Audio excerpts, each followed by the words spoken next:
여러분 안녕하세요. 최창수 목사입니다. 오늘은 촬영 장소가 바뀌었죠. 지난번 보여드린 정감교회 인테리어 현장은 잘 마무리가 되었고요. 여름 사역 시즌이 돌아와서 저는 여러 교회들을 돌아다니면서 설교하고 집회를 인도하는 사역을 감당하고 있습니다. 그래서 목소리 상태가 좀 좋지 않죠. 그리고 지금은 집을 나와서 집회 현장에 숙소에 와서 영상을 촬영하고 있습니다. 오늘은 하던 일을 때려치고 싶으신가요? 라는 주제로 좀 묵상을 해봤는데요. 왜 이런 묵상을 하게 됐냐면 제가 아무래도 좀 안정적인 교회에서 밖으로 나와서 새로운 일들을 많이 시도하다 보니까 첫 번째로는 후배 목회자들에게도 연락을 많이 받고요. 두 번째로는 일반 성도님들도 제게 이런 질문들을 많이 해주세요. 목사님, 어떻게 그런 도전을 하셨어요? 저도 직장 생활을 하고 있는 중이지만 이 직장 생활을 계속 해야 될지 새로운 도전을 해야 될지 고민이 돼요. 이렇게 물어보시는 성도님들이 몇 분 계셨고요. 또 어제는 한 집회 장소에서 한 성도님과 함께 얘기를 나눌 기회가 있었는데 내가 지금은 번역 사업을 하고 싶은데 조금씩 내 인생에 있어서 다른 사업으로의 도전을 시도해야 될 것 같은데 목사님은 그 과정 속에서 어떤 생각을 하셨고 어떤 고민이 있으셨나요? 뭐 이런 것들을 많이 물어보셔서 한 번쯤은 진로에 대한 컨텐츠를 한번 다뤄보고 싶었습니다. 10대만 진로에 대한 고민이 있는 게 아니더라고요. 20대만 고민이 있는 게 아닙니다. 30대, 40대, 50대까지도 진로는 계속해서 우리의 고민거리인 것 같아요. 그래서 오늘은 진로에 대한 이야기를 한번 나눠보도록 하겠습니다. 첫 번째로 제가 드리고 싶은 말씀은 웬만하면 하던 일을 그냥 하십시오입니다. 왜 이런 말씀을 드리냐면요. 여러분, 우리 하나님은 굉장히 디테일하고 계획적인 분이세요. 요즘에 MBTI 이야기 많이 하잖아요. 하나님의 MBTI는 뭘까? 제가 생각해 봤거든요. 다른 건 모르겠어요. 그런데 하나님은 왠지 마지막은 J이실 것 같아요. 왜냐하면 굉장히 계획적이시거든요. 하나님이 이 땅을 창조하실 때 보면요. 하나님이 얼마나 계획적이신 분인지를 우리가 알 수 있어요. 첫째 날에 하나님이 빛과 어둠을 나누십니다. 둘째 날에는요. 궁창 위의 물과 궁창 아랫물로 나누셨고요. 그 다음에 셋째 날에는 땅과 바다를 나누셨어요. 근데 중요한 건 뭐냐면요. 첫째, 둘째, 셋째 날이 이렇게 만들어지지 않았습니까? 넷째 날에, 첫째 날에 빛을 만드셨잖아요. 넷째 날에 빛의 구성물인 해, 달, 별을 만드셨고요. 둘째 날 궁창 안에 들어갈 이 내용물들을 다섯째 날에 물고기와 새를 만드시고 땅 위에 살 수 있는 내용물들을 동물과 사람을 만드셨어요. 다시 말하면 하나님은 첫째, 둘째, 셋째 날에는 이 땅의 구조를 나누셨고 넷째, 다섯째, 여섯째 날에는 하나님이 그 구조의 내용물을 채워 넣으신 거죠. 제가 인테리어 사업을 하면서 인테리어가 하나님의 창조랑 되게 느낌이 비슷하다. 하나님이 구조를 만드시고 내용물을 채워 넣으셨는데 인테리어도 똑같이 이 넓은 공간에 먼저 구조를 짜고 그 다음에 내용물을 넣는 게 인테리어더라고요. 이거 할 때마다 하나님의 창조가 참 이런 것이었구나. 그리고 그 하나님의 창조의 가장 중요한 건 디테일이었거든요. 하나님은 디테일이 살아있는 분이셨어요. 인테리어도 마찬가지로 구조 나누고 내용물을 채울 때 중요한 게 디테일입니다. 하나님이 이렇게 디테일하고 세심하게 우리의 삶을 인도하시기 때문에 웬만하면 지금의 삶을 열심히 사는 것이 하나님의 인도하심일 확률이 굉장히 높습니다. 그럼 여러분들 저한테 그렇게 이야기하시겠죠. 너는 그런데 사임했잖아. 너는 인생의 진로를 확 바꿨잖아. 이렇게 얘기하실 수 있을 것 같은데요. 그래서 제가 여러분들한테 말씀드리고 싶은 두 번째 내용은요. 그럼에도 강력한 하나님의 인도하심이 느껴진다면 도전하십시오. 빌립보서 2장 13절을 보니까 이런 말씀이 있습니다. 너희 안에 행하시는 이는 하나님이시니 자기의 기쁘신 뜻을 위하여 너희에게 소원을 두고 행하게 하시나니. 아멘. 하나님이 우리에게 자신의 뜻을 이루고 싶으실 때 자기의 기쁘신 뜻, 하나님이 이렇게 하고 싶은데 하는 일이 있으실 때 어떤 방법으로 일하시냐면 너희에게 소원을 두고. 억지로 멱살 붙잡고 이거 하란 말이야! 이렇게 하지 않으시고 그 당사자의 마음에 너무나 간절한 소원을 주셔서 하나님은 그것을 하고 싶도록 만드시는 분이라고 말씀하고 있습니다. 제가 분당우리 교회를 사임한다고 했을 때요, 주변에 있는 모든 사람이 반대했습니다.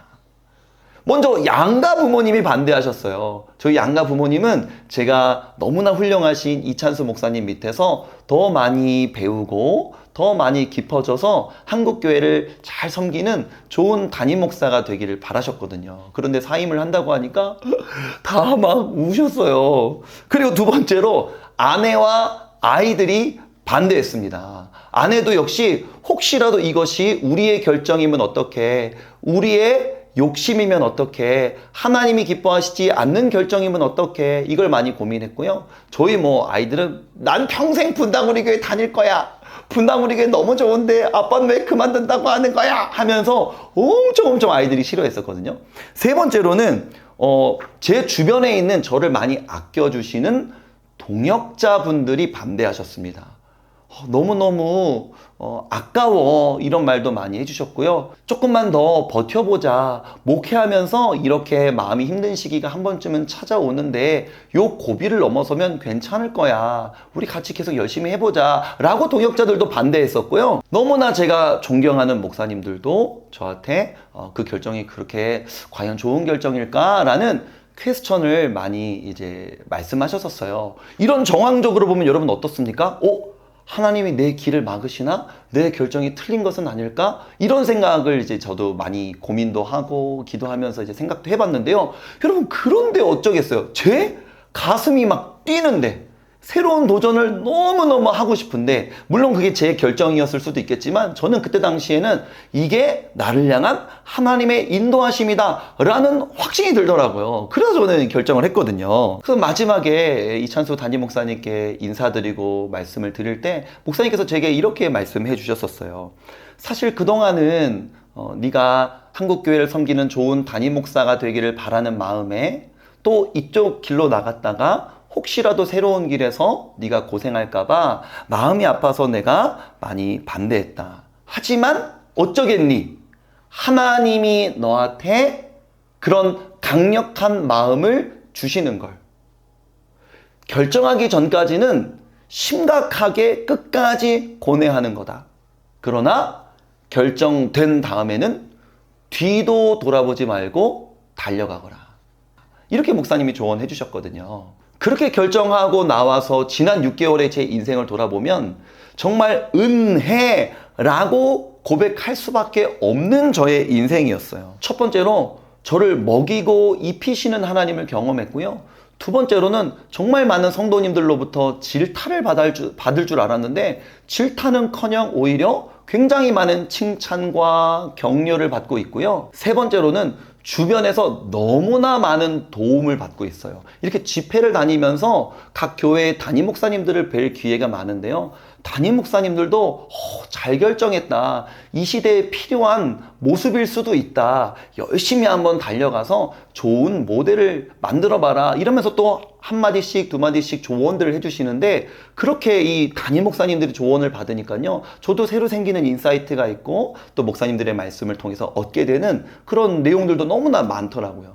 또 한편으로는 사업도 마찬가지입니다. 여러분, 5개월 동안 인테리어 현장에서 그냥 현장 보조를 하던 사람이 바로 인테리어 사업을 시작하고 인테리어 현장을 치른다? 불가능한 일입니다. 혹시라도 저를 보시면서 인테리어 사업 쉽구나, 바로 나도 모르지만 시작할까? 아니요, 여러분, 절대 그렇게 하지 마십시오. 절대로 아무것도 모르면서 이거를 할 수가 없습니다. 그럼 저는 어떻게 했냐고요? 제 주변에서 도움을 주시는 인테리어 사장님들이 너무 많으세요. 인테리어를 벌써 몇십 년 하셔서 너무너무 사업을 잘하고 계시는 사장님들 한 3분, 4분이 저를 거의 과외시켜 주시는 수준으로 저를 붙잡고 가르쳐 주고 계세요. 너무나 큰 은혜를 입고 있는 것이죠. 저는 그럼 앞으로 어떻게 살아가야 될까요? 앞으로의 진로에 대해서는 여전히 잘 모르겠습니다. 저는 다 가능성을 열어두고 있어요. 늘 말씀드리지만 가장 하고 싶은 것은 개척해서 건강한 교회를 이루면서도 교회로부터 되도록이면 사례를 받지 않고 자비량으로 목회할 수 있도록 교회로부터 경제적으로 독립하고 싶은 것이 저의 가장 큰 소망이고요. 이거는 제 개인적인 소망입니다. 아니면 경제적으로 조금 어려운 작은 교회 담임 목사를 해야 될까? 아니면 경제적으로 조금 어려운 교회에 다음 세대를 책임지는 부교육자를 해야 될까? 아니면 이 일터에서 배운 여러 가지 내용들을 통해서 성도들의 삶을 더 잘 이해하는 목사가 되어서 기존 교회에 청빙을 받아가야 할까? 모든 진로에 대해서 열려 있습니다. 잘 모르겠습니다. 그러나 한 가지는 확신합니다. 하나님은 제 삶에 쓸데없는 시간을 주시지 않습니다.